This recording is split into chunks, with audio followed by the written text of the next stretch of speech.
Ada tarikan yang cukup kuat dari Pak Prabowo untuk keluar dari bayang-bayang Pak Jokowi. PDI juga mulai membaca bahwa sebetulnya secara alami pamor dan powernya Pak Jokowi itu yang menurun. Elektabilitasnya Ridwan Kamil sedikit mandek justru karena ketemu dengan Pak Jokowi. Itulah Jokowi. Mengapa Jokowi sama sekali nggak pernah menyinggung Sumatera Utara dalam pilkada kemarin. Karena justru bisa efeknya negatif seperti di Jakarta. Oh, benar. Seberapa dalam sih sebetulnya influence-nya Pak Jokowi yang sekarang ini sudah tidak berkuasa lagi terhadap Parcok ini nih? Kapolrinya adalah orang yang dibesarkan ya tanda kutip oleh Pak Jokowi gitu. Pak Sigit kan. Dan sekarang masih menjabat sebagai Kapolri di eranya Pak Prabowo. Pertanyaannya sih sebetulnya Pak Sigit ini lebih intensif hubungannya dengan Pak Jokowi atau dengan Pak Prabowo di situ?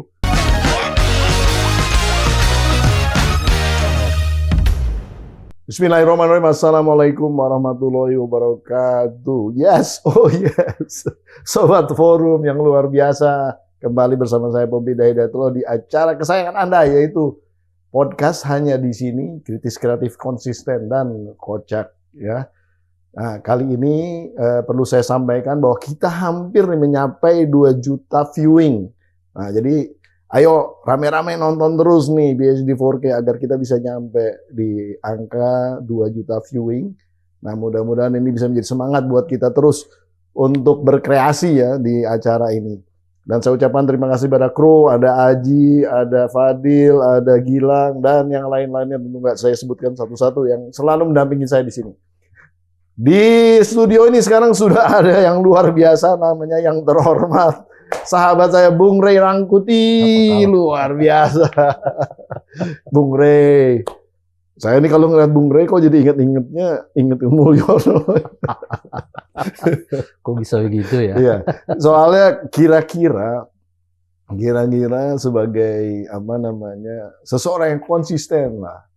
Melakukan kritik membangun sebetulnya. Tidak pernah Bung Rey saya perhatikan tuh langsung istilahnya tuh personal atau kemudian juga sinikal gitu ya. Ini kritis yang benar-benar kritis, tujuannya memperbaiki, dan kita semua bisa sependapat lah bahwa sebagian besar saya bisa setuju gitu dengan apa yang disampaikan gitu. Nah, ini sekarang baru kemarin ya, PDIP baru memberhentikan Pak Jokowi ini dari partainya. Padahal sebetulnya kan slack-nya atau ketidakcocokannya sudah panjang. Dan Pak Jokowi sendiri juga kita sudah tahu lah sepanjang tahun ini, mungkin sebelum tahun ini pun sudah mulai berbeda tuh dengan partai yang berlambang banteng itu. Nah, sehingga yang saya ingin tahu gitu loh sebenarnya, ini kenapa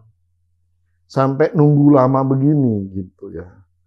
Apakah memang Pak Jokowi terlepas daripada beliau ini sudah lengser, masih punya power, masih punya pengaruh, sehingga sekelas PDIP aja berpikir agak lama nih di dalam konteks melakukan action itu. Itu satu ya. Yang kedua juga kan ternyata juga perang dingin, bukan perang dingin lagi sih sebenarnya. Perang pilkada ternyata juga tajam juga gitu ya antara Pak Jokowi dengan PDIP juga pada dasarnya gitu. Nah, kita gali aja sedikit-sedikit. Kita mulai dari yang tadi dulu tuh. Pemberhentiannya gimana tuh, Bung Rey? Kalau pemberhentian itu saya kira udah terjadi jauh-jauh hari ya. Sudah ya. Cuman memang secara terbuka diumumkan tuh baru kemarin-kemarin ini, dan saya kira juga administrasinya baru kemarin itu dilakukan. Gitu. Tapi secara prinsipil di antara keduanya itu sudah tidak ada ini ya. Tidak ada lagi. Tapi kenapa nggak diumumin aja dari dulu? Nah, ini yang saya akan masuk ke situ. Oke. Saya kira ada 3 faktor. Kenapa iya. sampai tidak diumumkan di awal-awal ketika mereka udah menyatakan berbeda dengan Pak Jokowi. Pertama tentu pertimbangan politik ya, karena saat itu menghadapi event Pilpres dan ada begitu banyak pesona yang diteburkan oleh Pak Jokowi saat itu. Ingat ya, saat itu Pak Jokowi misalnya masih ada lembaga survei yang menyebut 80% tingkat kepuasan gitu ya. Nah, dalam konteks seperti itu tentu PDI juga berhitung ada hubungannya dengan mereka sedang mencalonkan diri gitu ya. diserang langsung, yang terjadi adalah balik ke mereka dalam citra yang negatif. Dan itu udah terlihat. Begitu misalnya Anies Baswedan saat itu, lalu Ganjar saat itu menyerang Pak Prabowo di dalam debat, yang terjadi bukan elektabilitas meningkat kan, yang terjadi elektabilitas menurun gitu ya. Jadi ada suasana yang terbangun sedemikian rupa, jangan sampai menjelek-jelekkan orang lah, jangan sampai membuat orang malu macam-macam dan sebagainya itu dalam situasi itu gitu. Nah itu mungkin yang dipertimbangkan oleh PDI, mengapa mereka tidak secara terbuka menyatakan bahwa mereka sebetulnya sudah mengeluarkan ya Pak Jokowi dari organisasi atau dari partai politik PDI Perjuangan. Nah setelah itu ada di 2024 ini ada namanya pilkada, hal yang sama juga kurang lebih terjadi gitu ya. Nah jadi ada tetap pengaruh Pak Jokowi besar atau tidak di beberapa daerah. Di Jawa Tengah misalnya tentu ada pengaruh itu ya kan. Mungkin di Jawa di Kalimantan, di Sulawesi, di NTT macam-macam pengaruh yang sama tetap ada, meskipun mungkin ya nggak sebesar waktu Pilpres yang lalu gitu ya. Nah PDI tetap menjaga suasana itu gitu ya, suasana jangan sampai karena misalnya apa istilahnya itu ya, ingin menyebut Pak Jokowi itu telah dilengsarkan, justru berefek negatif kepada jadi pertimbangan elektoral. Tentu ada pertimbangan politik itu saya tadi, pertimbangan elektoral gitu. Nah di luar itu mungkin juga pertimbangan etik ya. Pertimbangan etik itu artinya kan saat Pilpres dan setelah Pilpres, dikasnya sebelum tanggal 20 Oktober lah pelantikan presiden. Pak Jokowi adalah presiden kan. Nggak kelihatan elok bagi PDI Perjuangan mungkin ya kalau mereka menyebut sudah mengeluarkan atau sudah memberhentikan Pak Jokowi sebagai anggota partai politik kalau beliau masih jadi presiden gitu.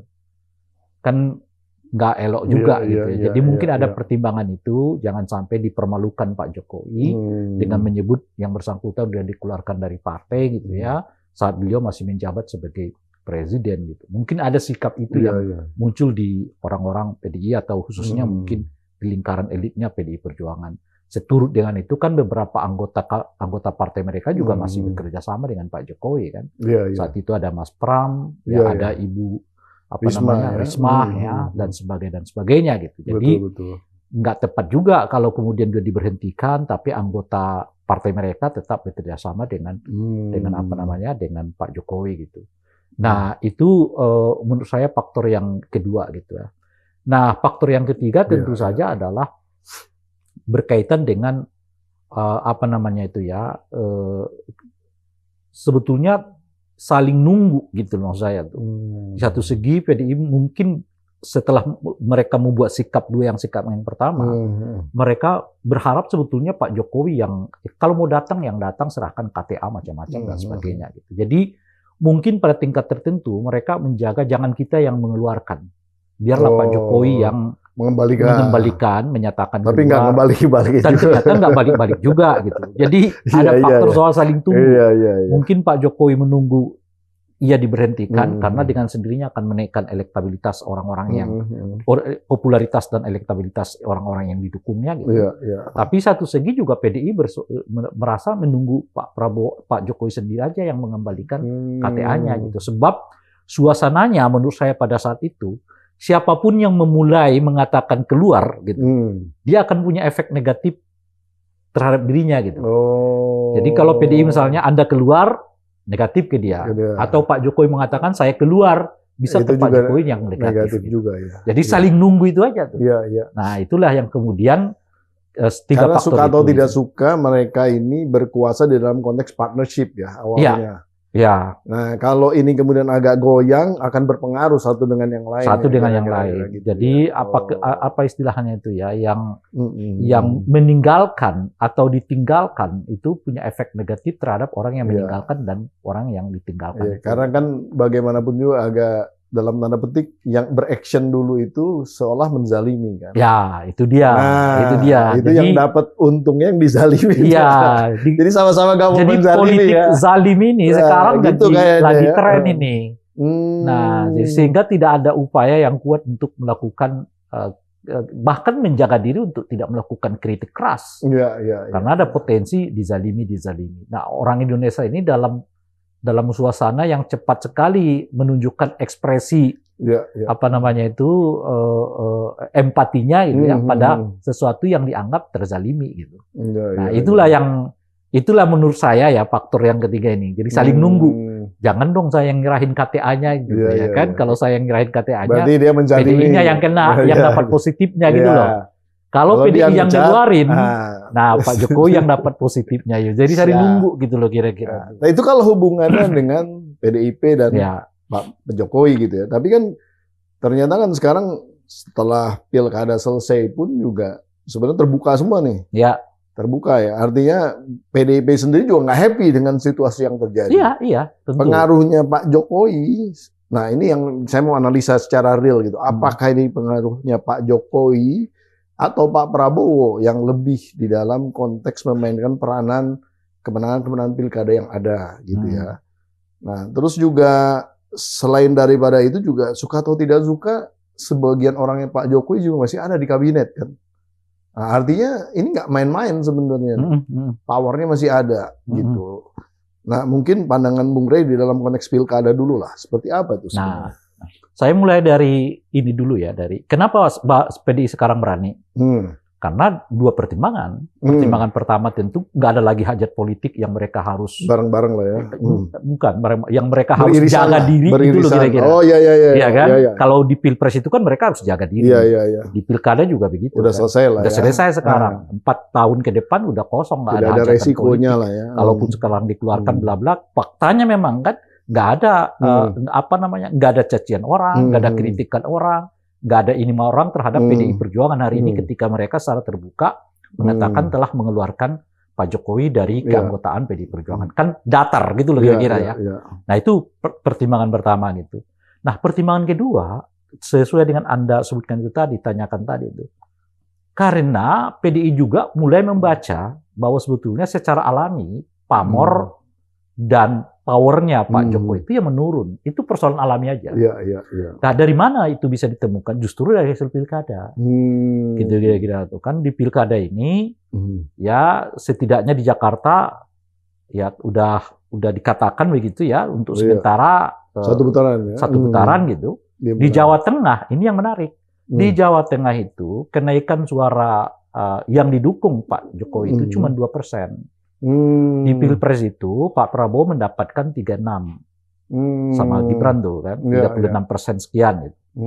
Di pilkada ini 56 sekian. Di pilkada ini pasangan Lutfi dan Taci Yassin mendapat cuma 58. Itu artinya apa? Itu artinya 2% aja kenaikannya gitu. Sementara saat yang bersamaan PDI mendapatkan 4-5% kenaikan. Di Pilpres kemarin mereka kurang lebih dapat 36, sekarang mereka mendapat 40 atau 41%. Artinya apa? Pak Jokowi dengan segala aktivitasnya yang sangat terbuka untuk mendukung pasangan Lutfi dan Taci Yassin, bahkan 2 kali ikut terlibat kampanye terbuka, gitu, kenaikannya cuma 2%. Sementara ya dan itu kan dikepung semua partai ya kan.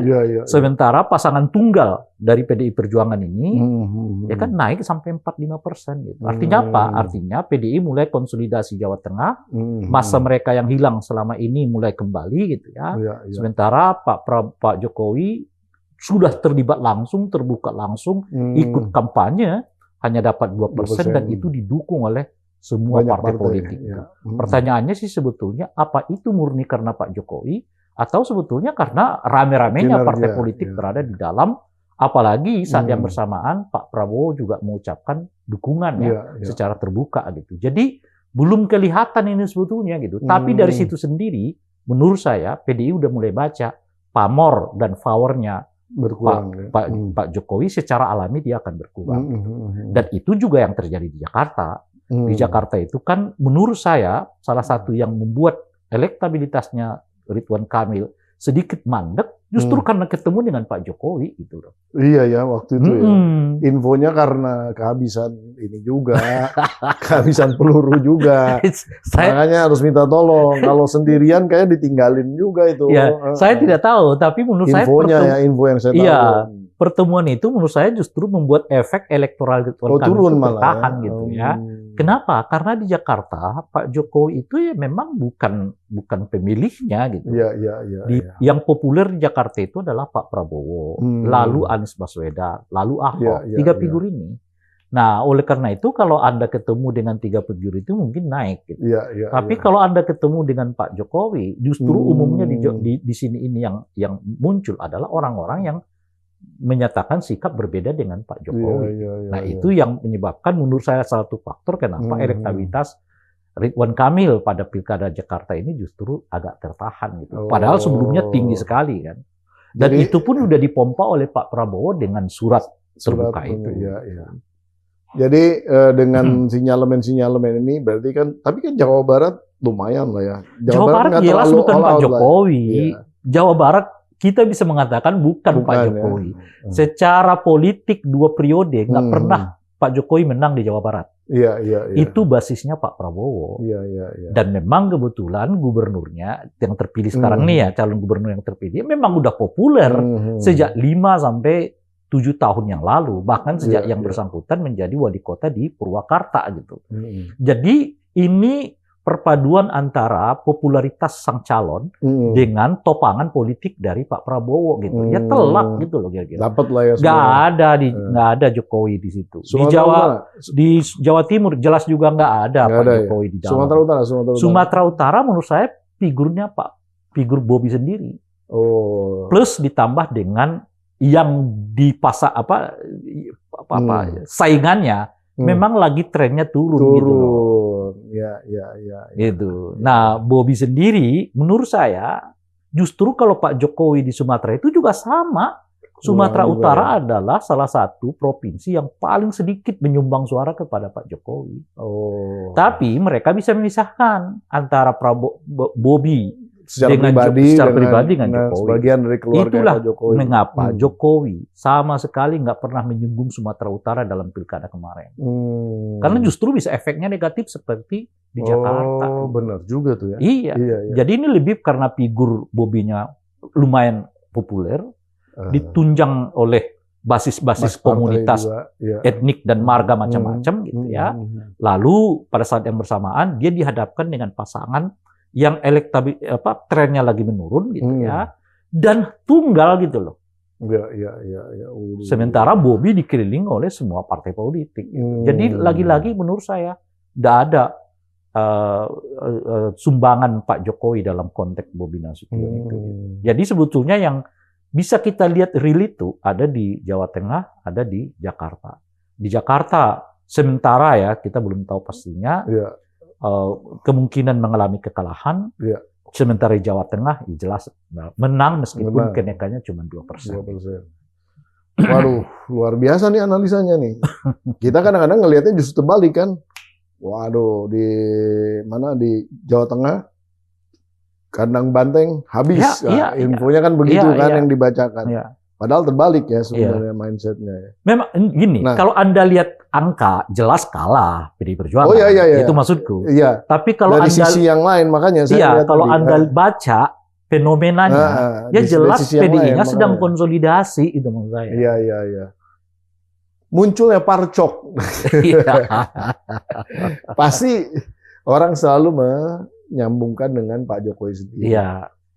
Seberapa dalam sih sebetulnya influence-nya Pak Jokowi yang sekarang ini sudah tidak berkuasa lagi terhadap parcok ini nih? Yang sudah bisa kita pastikan kan Kapolri-nya adalah orang yang dibesarkan ya tanda kutip oleh Pak Jokowi gitu. Pak Sigit kan. Dan sekarang masih menjabat sebagai Kapolri di eranya Pak Prabowo. Pertanyaannya sih sebetulnya Pak Sigit ini lebih intensif hubungannya dengan Pak Jokowi atau dengan Pak Prabowo di situ?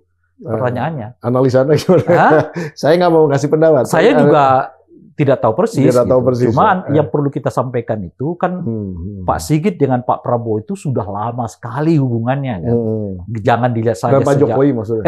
Dengan Pak Jokowi jangan dilihat sejak beliau diangkat jadi Kapolri. Iya, Sejak beliau dari Solo sampai ke Kapolri juga hubungan mereka udah terbangun gitu ya. Sementara Pak Prabowo istilahnya Pak Sigit ini dikenalkan oleh Pak Jokowi ke Pak Prabowo gitu warisan. Iya. Nah, saat yang bersamaan menghadapi momen yang disebut dengan pilkada. Kan itu nggak terlalu Oktober saya ke November kan. Jadi dalam suasana yang kayak begitu, mungkin memorinya masih lebih banyak ke Pak Jokowi tuh memorinya gitu ya. Karena ini masih beradaptasi nih dengan presiden baru. Sementara Pak Kapolrinya mungkin sudah, dia seperti kita ketahui udah lama sekali berhubungan dengan Pak Jokowi gitu. Di dalam konteks pilkada ini gitu. Siap. Wah. Berarti apa namanya nih? Oh ya, Kejaksaan Agung satu lagi nih. Ya hampir kan sama. Katanya masih ada pengaruhnya Pak Jokowi juga. Ya hampir sama. Tapi kan sebetulnya kan Jaksa Agung itu kan lebih dekat ke PDIP ya sebenarnya kalau dilihat dari apa namanya nih hubungan kedekatannya. Saya nggak tahu nih, makanya kita mau analisa di situ. Sebetulnya dengan Pak Sigit juga begitu, tetap ada. Soalnya kan Pak Jokowi ini kan tumbuh besarnya itu kan bersama PDI kan. Betul. Jadi nggak bisa. Jadi pada saat itu apa yang menjadi kemauan Pak Jokowi kan bacaannya itu adalah bagian dari kemauan PDI Perjuangan.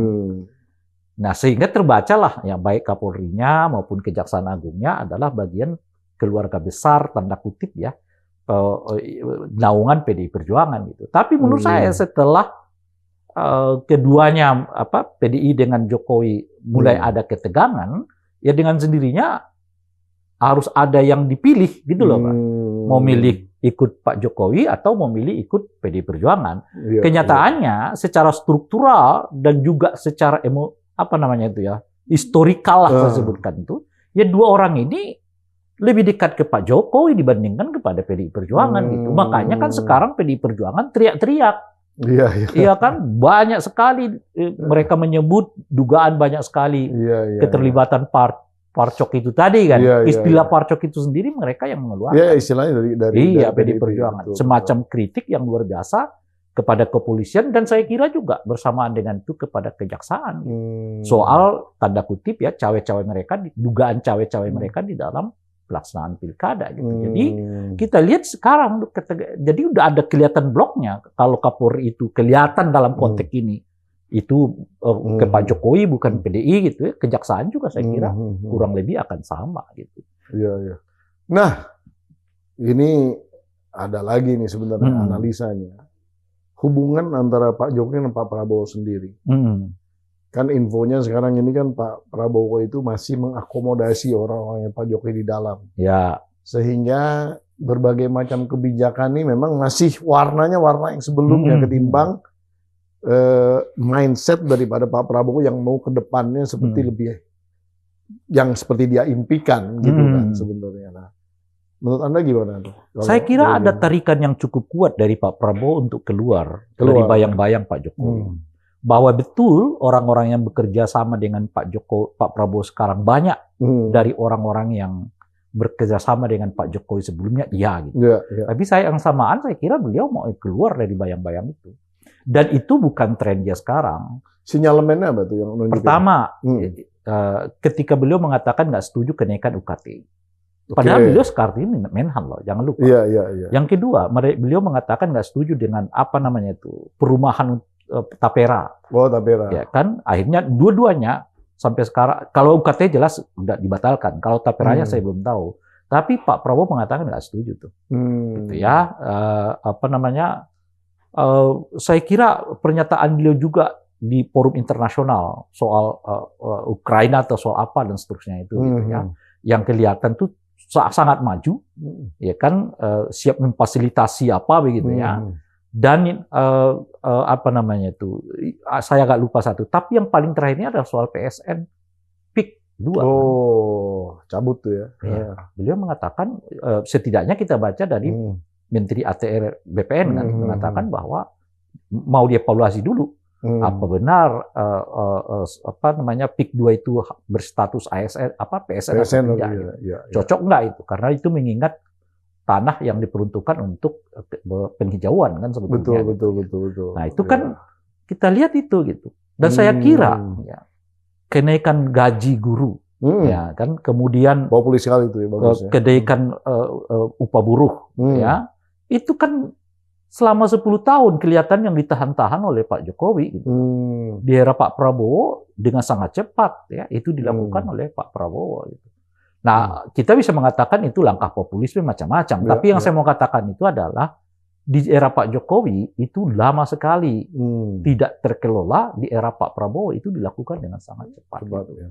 Nah dari beberapa kasus ini, saya sih itu yang saya mau katakan, beliau sih sebetulnya ingin mulai keluar nih ya dari bayang-bayangnya Pak Jokowi gitu. Meskipun beberapa orang yang kerja yang bersama dia itu masih orang-orangnya Pak Jokowi, tapi itu mungkin seiring dengan waktu akan terjadi apa yang disebut dengan Prabowo adalah Prabowo, Prabowo adalah Pak Jokowi gitu. Karena saat yang bersamaan menurut saya ada beban juga yang cukup berat bagi Pak Prabowo kalau terus ya seperti dibayang-bayangi oleh apa namanya itu Pak Jokowi gitu. Karena tren Pak Jokowi kelihatan sekarang mulai agak menurun. Banyak kritikan orang terhadap Pak Jokowi terkait dengan cawe-cawenya yang sangat vulgar di dalam Pilkada 2024 yang lalu. Ada informasi bahwa ya istilahnya orang-orang Pak Jokowi masih diakomodasi mungkin, tapi tidak sampai selesai kabinet itu gitu. Artinya akan memungkinkan Pak Prabowo menunjukkan jati dirinya di dalam konteks menyusun kabinet secara sendirian dan orang-orangnya semua yang masuk. Itu yang saya sebut tadi. Ini soal waktu. Soal waktu nah, aja makanya kita lihat bisa lebih cepat, bisa lebih lama. Tentu mungkin beberapa pos penting di dalam kabinet Pak Jokowi yang memang Jokowi merasa orangnya ini yang harus menangani, dan kebetulan orang ini adalah orang yang juga kerjasama dengan Pak Jokowi kemarin. Gitu. Tapi dengan pola yang berbeda. Gitu. Contoh kecil nih, saya kurang terlalu menguasai dengan ekonomi gitu. Ibu Sri Mulyani kan. Ibu Sri Mulyani tetap diminta jasanya oleh Pak Prabowo gitu ya. Tapi kelihatan pola pendekatannya agak beda dengan Pak Jokowi kemarin. Dan Ibu Sri Mulyani yang kelihatan harus masuk ke dalam pola yang diinginkan oleh Pak Prabowo. Contohnya apa? Kenaikan gaji guru, kenaikan upah buruh gitu ya kan. Lalu efisiensi macam-macam. Itu kan sebetulnya bayangan saya mungkin kurang dialog itu dengan Menteri Keuangan. Sebab kalau biasanya dialog dengan Menteri Keuangan belum tentu loh gaji gurunya dinaikkan gitu belum tentu gaji buruhnya dinaikkan gitu. Jadi pokoknya ini harus gitu. Iya, itu yang saya sebut. Jadi beliau tetap pegang. Jadi cari-cari deh. Makanya makan siang gratis jadi turun kan. Jadi orangnya tetap mungkin dipakai oleh Pak Prabowo, tapi pola pendekatannya udah beda gitu. Jadi tentu menteri-menteri ini yang harus adaptasi dengan polanya Pak Prabowo. Gitu. Ya makan siang gratis itu bukan turun volumenya, tapi turun besarannya, angkanya. Mungkin karena lebih dapat sumber yang lebih murah juga. Ya kita nggak tahu. Ya. Tapi dari 15 ke 10 itu kan lumayan turunnya gitu. Sebetulnya kalau dalam konteks distribusi yang lebih efisien, bisa aja itu 5.000 itu distribusi yang terlalu jaraknya jauh, bisa aja seperti itu. Wah, luar biasa nih. Apalagi ya kira-kira tentang pengaruhnya Pak Jokowi ini? Kan Pak Jokowi partai nih. Infonya kan endorse Bahlil. Apakah mungkin Golkar akan menjadi basis? Kalau Golkar itu terbuka dengan Pak Prabowo, itu kejadian selama beliau jadi presiden. Gimana maksudnya? Pak Jokowi atau Pak Prabowo nih? Pak Jokowi kan. Pak Jokowi tadi Pak Prabowo ngomong. Sorry. Supaya clear gitu kan. Itu Pak Jokowi kalau Pak Jokowi mau ke Golkar atau Golkar mau terima Pak Jokowi, pas itu lagi berkuasa lah. Ini jangankan Pak Jokowi, Gibran aja nggak tembus juga. Kan? Cuman di nominasi aja ya. Iya. Padahal kalau mau ya. Kesimpulannya apa tuh kalau kayak gitu? Kesimpulannya sebetulnya udah bisa kita katakan Nah, ada kemungkinan di dalam internal Partai Golkar sendiri sulit menerima kehadiran Pak Jokowi. Gitu.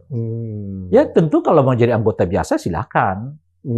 Kan tentu Partai Golkar terbuka dengan siapapun kan, nggak ada masalah. Jadi kalau misalnya kita dengar sekarang, ya kita kalau sudah berhenti dari PDI kita siap menampung, ya tentu saja siapapun partainya sangat siap untuk menerima kehadiran Pak Jokowi gitu loh. Tapi PAN juga begitu nawarin. PAN juga begitu ya, mungkin juga Demokrat, mungkin semua partai mau aja. Kan itu sama seperti dia menawarkannya kepada Bung, kepada saya, kepada siapapun kan sama semua gitu. Tapi tidak serta-merta Anda bisa mendapatkan posisi strategis di partai itu.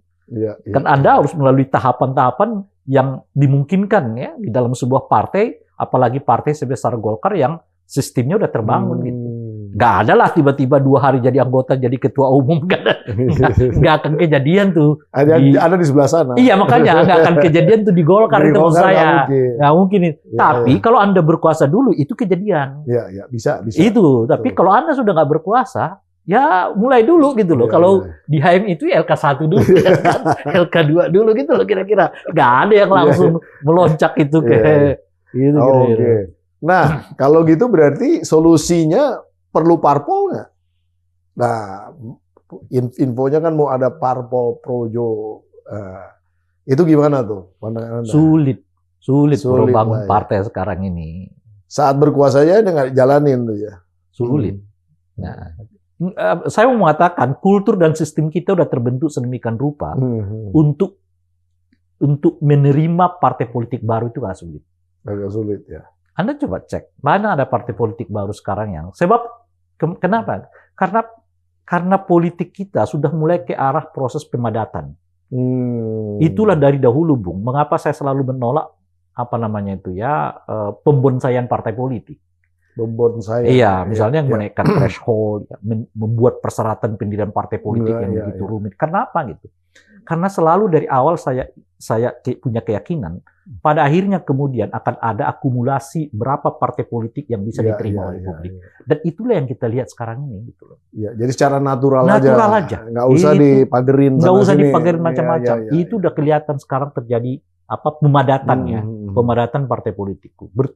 Bertumpu pada 4-5 partai politik besar.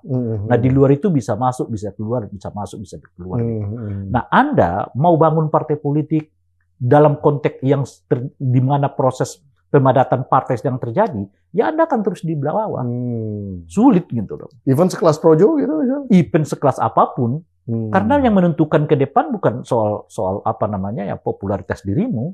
Begitu Anda ketua partai, Anda mendirikan partai, popularitas itu nomor 2, nomor 4. Yang pertama itu adalah apa gitu? Anda punya dana membangunnya. Anda punya banyak nggak? Kalau nggak ada ya sudah selesai. Bukannya dananya ada kan? Nggak juga tahu, itu dia.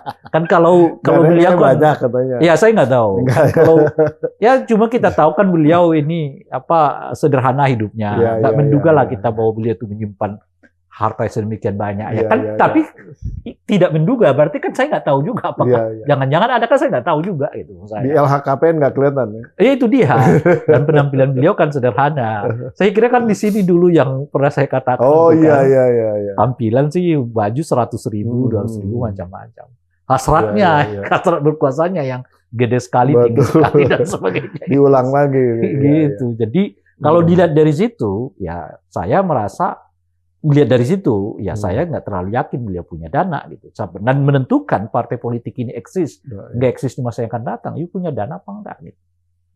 Nah itu yang saya tidak terlalu yakin. Jadi kalaupun masuk mendirikan partai baru, ya saya kira itu agak sulit. Gitu. Nah, kalau dia masuk ke partai politik yang lain, ya pilihannya cuma 2. Ada masuk di level partai politik menengah ke bawah atau menengah ke atas. Gitu. Kalau Anda menengah ke atas, ya Anda mulai harus mulai tahapan-tahapan. Nggak bisa tiba-tiba ujuk-ujuk langsung begini dan sebagainya gitu.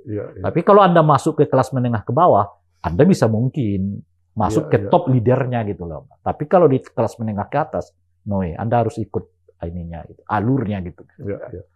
Nah ini endgame-nya kan nggak nyampe di sini tentunya kan. Karena kan bagaimanapun juga nih ada Gibran yang sudah menjadi wapres dan pasti punya agenda politik ke depan, ya kan. Nah ini kan keberhasilan Gibran ini nggak pernah terlepas daripada andil daripada Pak Jokowi tentunya. Dan ini pasti untuk 5 tahun ke depan pun masih harus keterlibatan Pak Jokowi masih akan signifikan lah di situ. Nah, kira-kira tanpa ada parpol yang kemudian dikuasai, terus kemudian juga kalau mempunyai orientasi yang lebih dari sekedar hanya wapres untuk Gibran, kira-kira skema apa atau skenario apa yang akan kelihatan nih ke depan? Ini menerawang lah kita ya. Nggak bisa tidak. Kiprah orang-orang ini yang harus kelihatan.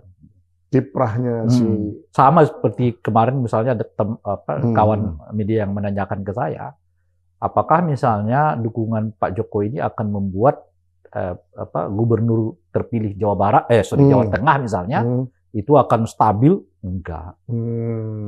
Jadi tergantung pada kerja mereka. Begitu juga dengan Bobi, begitu juga dengan Gibran gitu ya. Kalau kelihatan nggak kerjanya ya sudah dilupakan orang. Pun juga di Jawa Tengah begitu. Apalagi pada saat yang bersamaan Anda berhadapan dengan partai politik besar yang party ID-nya paling tinggi di Indonesia, namanya PDI Perjuangan. Gitu. Jadi ya itu berat sekali. Di Jawa Tengah juga begitu kan, di tingkat nasional juga begitu.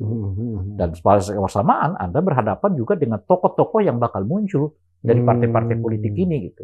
Akan ada persaingan yang sangat kuat di internal mereka. Bagaimana caranya supaya ya setiap orang punya kesempatan untuk naik ke level yang paling tertinggi di Republik ini gitu. Jadi kalau tidak ada kiprah dari Gibrannya, nggak ada kiprah yang cukup populer dan positif misalnya di Jawa Tengah oleh gubernur yang akan terpilih ini gitu, ya sudah itu dengan sendirinya akan hilang. Kenapa? Karena saya sudah menyebutkan tadi, pamor Pak Jokowi secara alami akan menurun. Orang itu kan bisa pamornya terpelihara kalau ya kan terus terlibat di dalam dunia politik ini. Dan ini memang mungkin yang sedang dicari oleh Pak Jokowi kan. Kira-kira kemana itu yang saya sebut ya paling mungkin masuk partai. Tapi kan kalau masuk partai Anda ke kelas menengah ke atas, ya Anda harus ikut tahapannya. Kecuali Anda sudah bangun sejak dari awal partai itu. Nah, kalau Anda mau kelas menengah ke bawah, ya tentu Anda bisa top leader.